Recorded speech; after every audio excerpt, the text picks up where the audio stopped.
Thank you, Mr. Chairperson.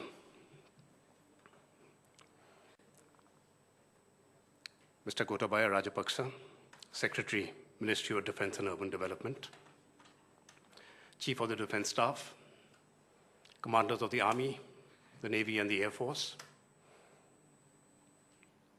the Vice Chancellor, my fellow panelists, ladies and gentlemen. Before I start, I must thank the Vice Chancellor for inviting me to be a part of this August gathering. I'm deeply honored to be here today in the renowned Sir John Kotelawala Defense University to share my thoughts on some issues pertaining to ensuring national security through reconciliation and sustainable development. While my talk will be generic and based on my experiences in India, I will try to enmesh my thoughts in the context of the Indo-Sri Lankan relationship. Needless to say, I speak for myself and my views are personal.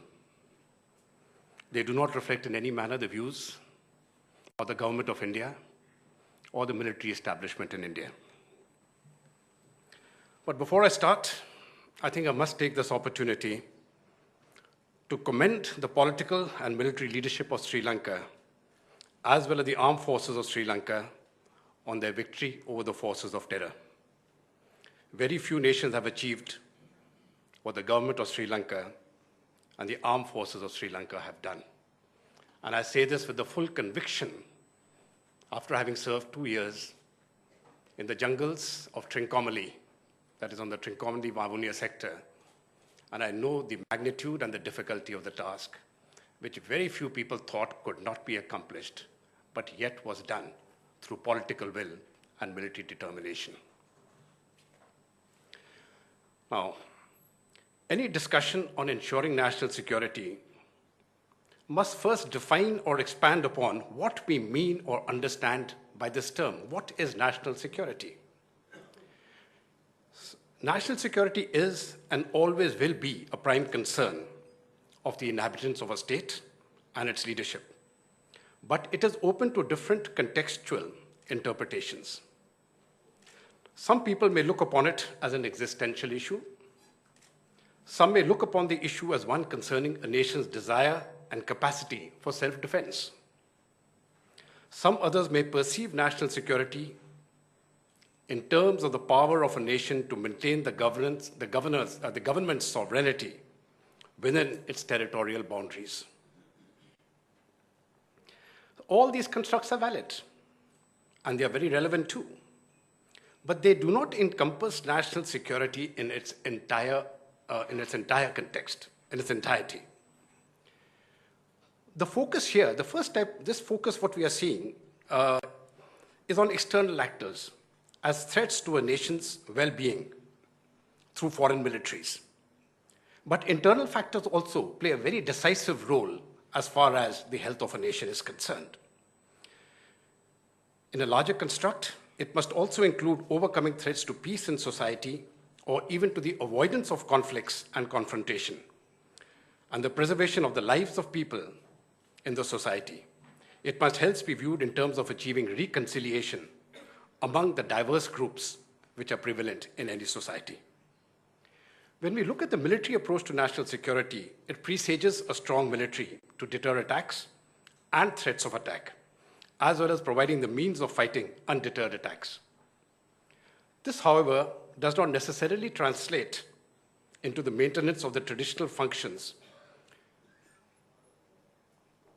which, besides the maintenance of the security and territorial integrity of the nation and the society, also includes the maintenance of domestic and civil order and the provision of humanitarian aid where required. Militaries can be used for largely negative purposes too, involving the oppression, the terrorization, and the repression of the citizens, and for the purpose of suppressing popular involvement in politics and civil liberties, an aspect particularly prevalent under military regimes. Rather than being solutions, the military can compound and perpetuate existing problems, upholding regimes and personal interest rather than national interest.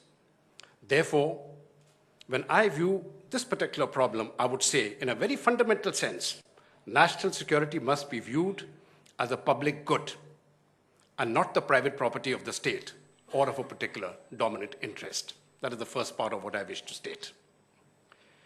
Reconciliation. When we speak of reconciliation, it presupposes the existence of conflict, either external aggression or internal upheaval. Now, the question that comes foremost to mind is, why is there conflict? If you're talking of internal conflict, why? There has to be a causative factor. External factors have many causes. They may range from a desire to avenge an earlier defeat, an earlier wrong, or to promote through war a country's economic and other interests. But internal conflict is more often than not associated with the word I would like to use, which the Secretary also spoke about and with the Chair also spoke, justice.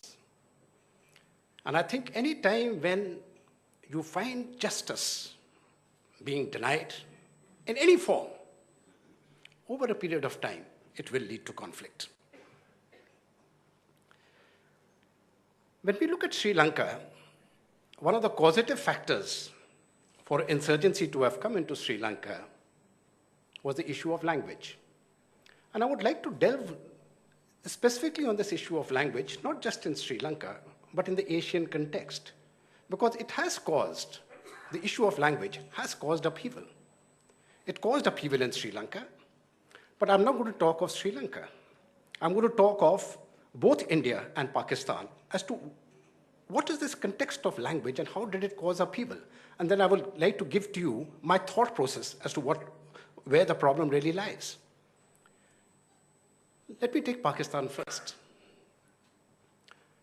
Soon after independence, there was a desire to create amongst a disparate society a nation. And it's a very genuine desire. And one of the means to do that was through language, that there must be a common language.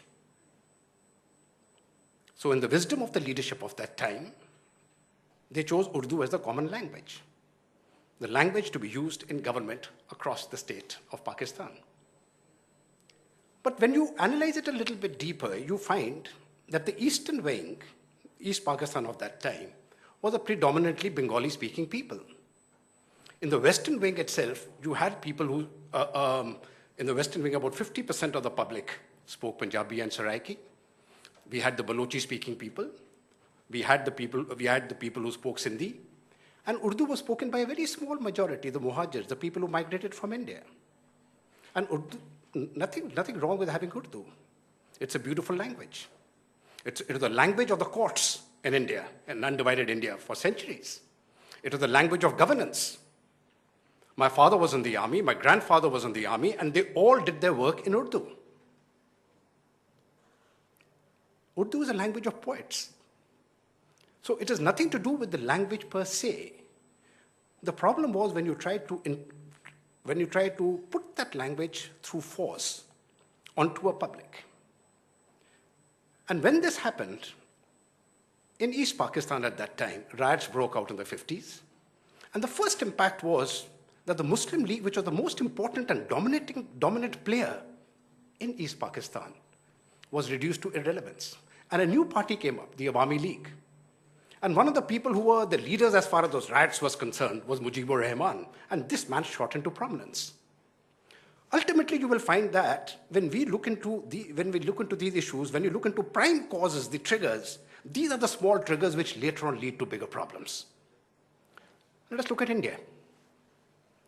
1950, the Constitution, 26 January 1950, the Constitution is given to the people in the hallowed halls of Parliament.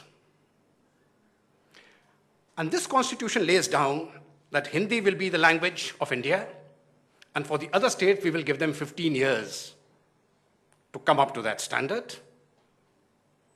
And post that, Hindi will be used throughout, but till such time, English will be the link language. Fine.